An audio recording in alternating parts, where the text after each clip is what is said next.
It was the way she leaned on the edge of the kitchen counter, like even stillness had become part of her elegance. Her sleeves were rolled up, wrists bare, one hand loosely holding a glass of water she hadn't touched in minutes. And me, I stood maybe 5 feet away, pretending to scroll through something on my phone. Pretending badly. Her name was Julia. She was my professor once, briefly, before I dropped the course halfway through for reasons I never said out loud. Not to anyone. But 3 years later, I walked into a gallery opening, and there she was again. Different context, same voice. Less guarded now. Or maybe I was just old enough to see it. There was a strange comfort in her silence. The way she'd glance at me, pause, then look away like she was too tired to pretend she didn't feel it too. She wasn't the type who got flustered easily. You could tell by how long she let a moment stretch before filling it. How she'd hold eye contact not to seduce, but to test if you'd flinch first. Tonight I didn't. "You're doing it again," she said, her voice low, like velvet with weight. "Doing what?" She tilted her head slightly, lips pulling into the beginning of a smile, then fading just before it fully formed. "Looking at me like that." Her words weren't accusatory. They were quiet. Careful. As if she didn't entirely want to stop me. I took a step closer, just one, enough to feel the shift in the air between us. Close enough to see the small gold scar on her collarbone when she turned. Close enough to notice how she smelled, something faint and expensive, like a memory that stayed on your jacket. Her fingers brushed the rim of the glass. Not nervous, just distracted. "What if I'm not looking at you like that?" I said. "But like I already own you?" Her breath caught, not audibly, but I saw it in the small movement of her throat. That tiny break in posture. She set the glass down, carefully, and turned fully toward me. There was nothing inappropriate about it. Nothing even remotely forward. I hadn't touched her. But it felt like I had. Her eyes narrowed slightly, not angry, but curious. And beneath it, something flickered. Something between warning and invitation. "You're not old enough to talk like that," she said. "And you're not used to someone meaning it," I answered before I even thought. That one made her smile, slow and dry, with a kind of sad amusement behind it. The kind that says you don't know what you're playing with. She didn't move, but something in her shifted, like she just pulled back an inch without stepping away. I almost apologized. But I didn't want to ruin it. The moment was hanging there, not fragile, just real. Then the hallway light clicked on. Footsteps. Someone coming. Julia turned her face toward the sound, then looked back at me over her shoulder, eyes unreadable. "I'll be right back," she said. But the warmth that had been between us.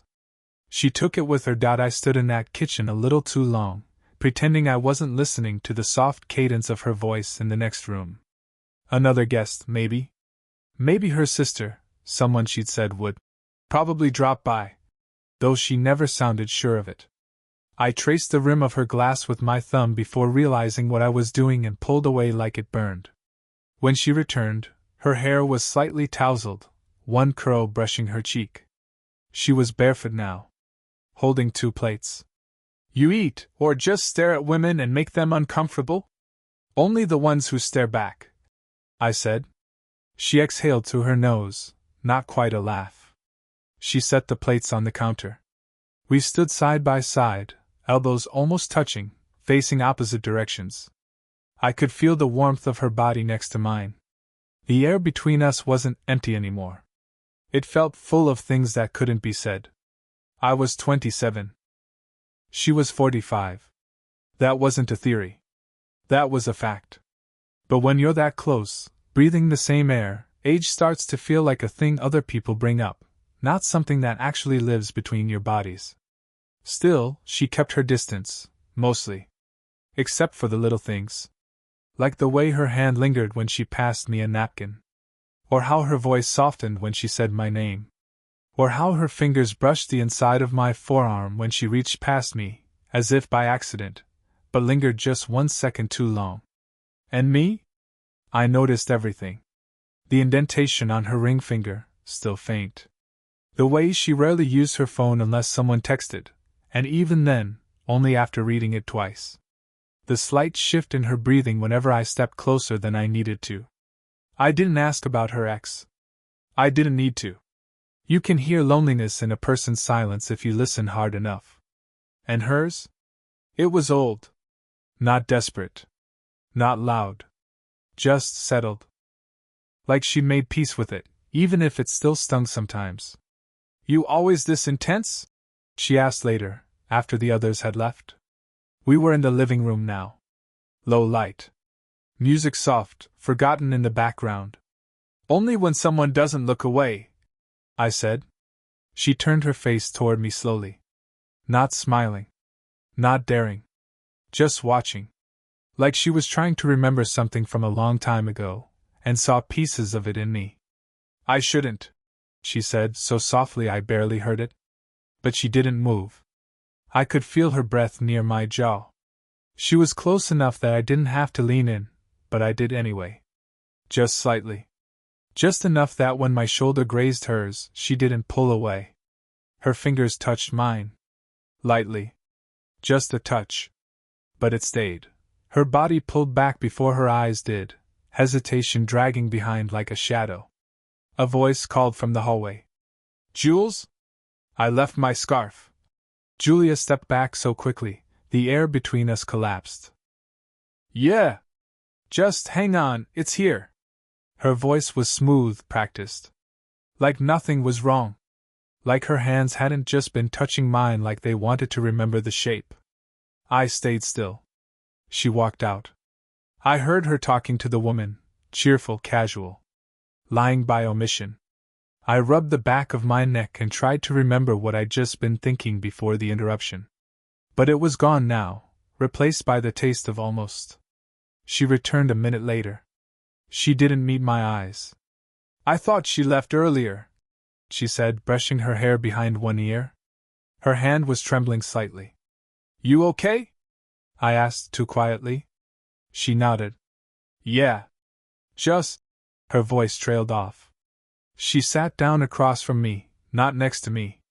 Space reasserted itself between us. The tension was still there, humming now instead of screaming. Quieter but heavier.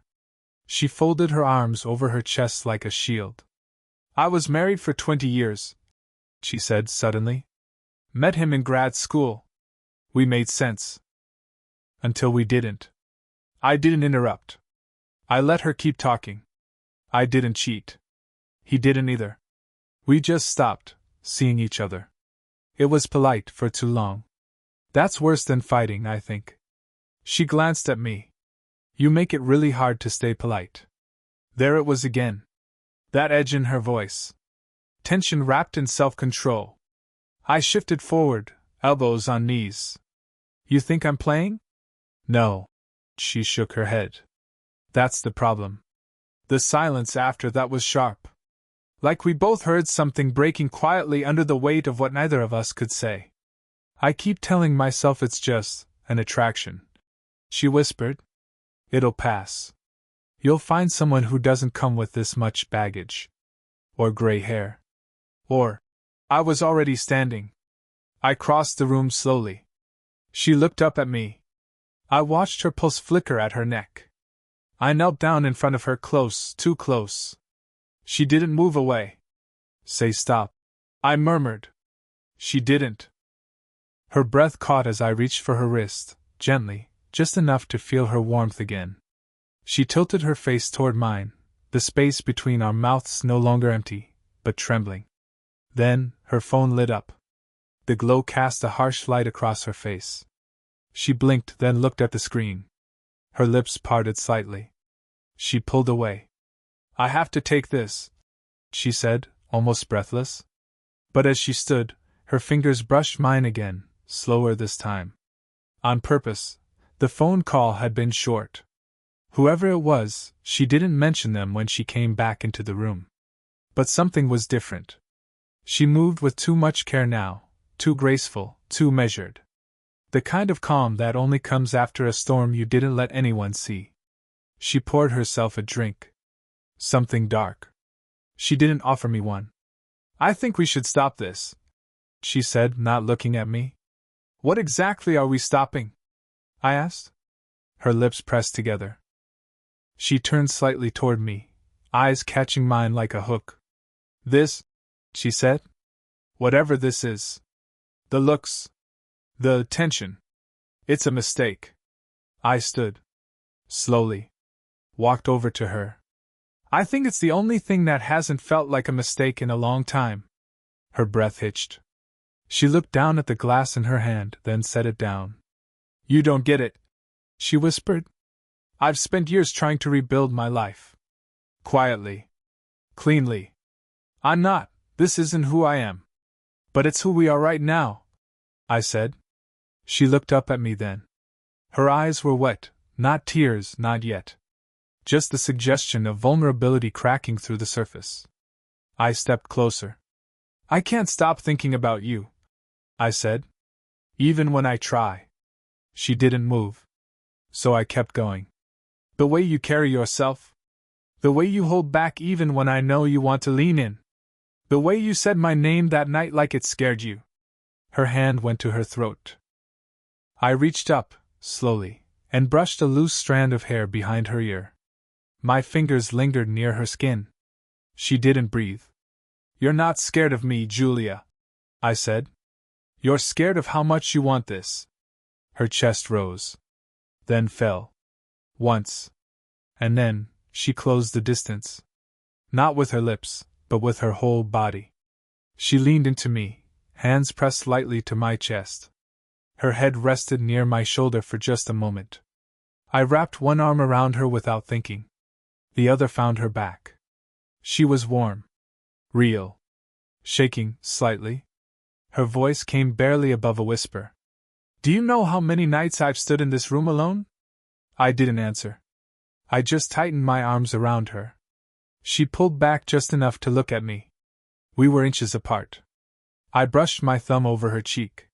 She closed her eyes. Just once. Say stop, I whispered again. She didn't. My lips were almost on hers. Then a knock at the door. Sharp. Too loud. Immediate. She gasped, stepped back. We stared at each other. I didn't blink. Neither did she. And then she said it, voice low, shaken, raw. Don't make me choose. The knock still echoed in the silence between us. Her chest was rising fast, like she couldn't breathe around the air we just shared. I watched her hesitate, one hand reaching for the edge of the counter for balance, the other running through her hair as if that would reset something. It didn't. She didn't look at me when she opened the door. Hey, a voice said, male, casual. A little too familiar. I couldn't see him from where I stood, but I could feel something shift. The warmth in her spine. The way she held her breath. Sorry, I forgot my bag from earlier. Oh, yeah, she said. Her voice cracked. She cleared it quickly. Come in. It's probably by the sofa. I stepped into the hallway slowly. I wasn't hiding. But I wasn't exactly visible either. Then he stepped in. Tall. Maybe 30. Confident in that effortless, annoying way. He glanced up, saw me, and frowned. Oh. You're still here. Julia froze. I didn't move. The guy didn't smile. I thought you said he left hours ago. Her silence was louder than any answer. I stayed, I said calmly. Why does it matter? Julia stepped between us, not touching either of us, but close enough that I could feel her decision hanging in the air. Her hands were trembling, fingers loosely curled at her sides. I didn't tell him about you, she said. Not to the guy. To me. The words landed harder than I expected. Him. I didn't need his name to know. The familiarity, the way he looked at her. Not just an ex-someone recent. Someone maybe not fully over. He grabbed his bag from the sofa without looking at her. Guess I shouldn't be surprised, he muttered. You like your secrets neat. Julia flinched, barely, but I saw it. Leave, I said to him, quiet but cold. He did. Without slamming the door. That almost made it worse. The silence after he left was unbearable. She didn't turn around right away. Just stood there, arms wrapped around herself like she was holding something in. I didn't lie, she whispered. I just didn't know how to explain. He's not someone I loved. It wasn't like this. It wasn't deep. But it wasn't over either. She turned to face me. I thought I could control this, she said. Us. But I can't. And now. I stepped closer. She stepped back. I stepped closer again. She didn't move. Now what? I asked. Her eyes met mine, wide, raw. Vulnerable in a way that made something twist inside me. Now I either lose you, she said, or lose the part of myself I just got back. I reached for her hand, slowly. Her fingers met mine, hesitated, then held. We stood there, hearts loud, mouths inches apart. Her fingers stayed in mine, barely gripping, like she was afraid she'd either hold on too tightly or let go too easily. The room had gone quiet again, that late-night kind of silence, when even the air feels like it's listening. The heat between us wasn't dramatic or sudden anymore. It was steady. Constant. The kind of warmth that doesn't ask permission. The kind that waits to be acknowledged. I stepped closer. Our hands stayed linked. She didn't pull away this time. Her voice came out low, tight, like it hurt to say. You're too young to know what happens after the wanting fades. I could feel her breath against my neck. I'm not young enough to lie to myself about what I want right now. Her lips parted like she might speak, but no sound came. Her gaze flicked to my mouth, then away. I didn't move. I've built this life, she whispered. Alone, yes. But it's mine. I know where everything is. I know the quiet. The safety of it. She was close enough now that I could feel her heartbeat through our hands. Fast. Unsteady. I leaned in, just enough to rest my forehead gently against hers. You're not safe with me, she said. I don't want safe. I breathed. I want you. She closed her eyes. And for a moment that was it. The whole decision suspended in that single, quiet closeness, our foreheads touching, our hands laced, the smell of her hair, the faint sound of her swallowing hard. Then she pulled back. Not away, just enough to look at me. Really look. And when she did, I saw it all. The fear. The want. The guilt. The aching regret of every year she spent pretending she didn't need to be wanted like this. I'm terrified of needing someone again, she said. But I already do. Her voice broke. And that was it. The moment snapped. I kissed her. Not a perfect, poetic kiss. Not something lit by candles or meant for a movie. It was quiet. Desperate. A little unsteady, like either of us could believe we'd actually crossed the line. She leaned into it, then gripped the front of my shirt like she couldn't trust herself to stay standing without it. I wrapped my arms around her, feeling her melt and tense at the same time. And when we finally pulled apart, her hands stayed on my chest. Her forehead rested against mine again. You're real, she whispered. So are you.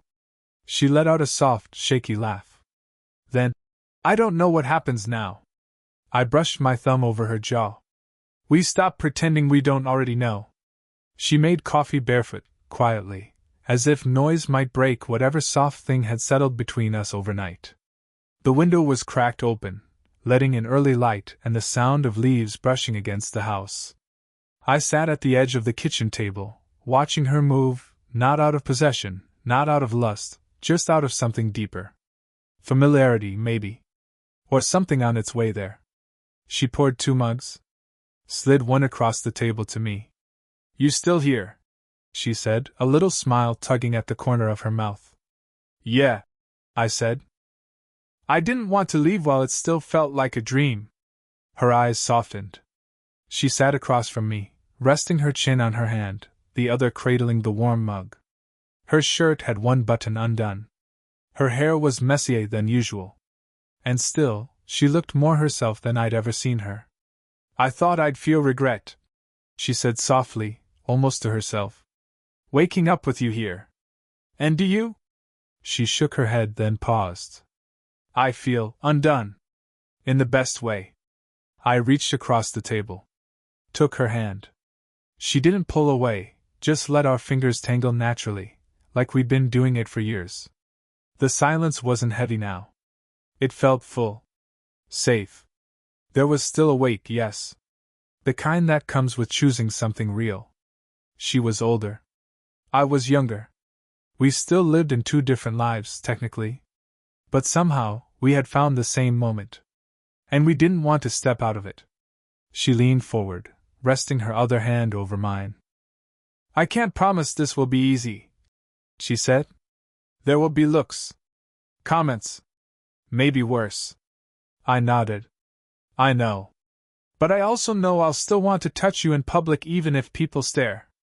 Her eyes flicked up, catching mine. That same little spark again, the one from the very first night. I'll still want to kiss you at red lights, she whispered. Then let's make that the rule, I said, smiling. Every red light. We both laughed, quietly, sleepily. Like we'd finally stopped trying to control the ending. Later, we didn't talk much. We just sat on the couch, shoulder to shoulder, her head resting on my chest. The TV was on, but neither of us cared. I ran my fingers through her hair slowly. She sighed into it. We weren't rushing. There was no need to. For the first time, everything felt still, not because we were avoiding anything, but because we'd finally stopped running from what we already knew. She looked up at me and whispered, Still looking at me like that? I kissed her forehead. You've always been mine, I said. You just forgot for a while.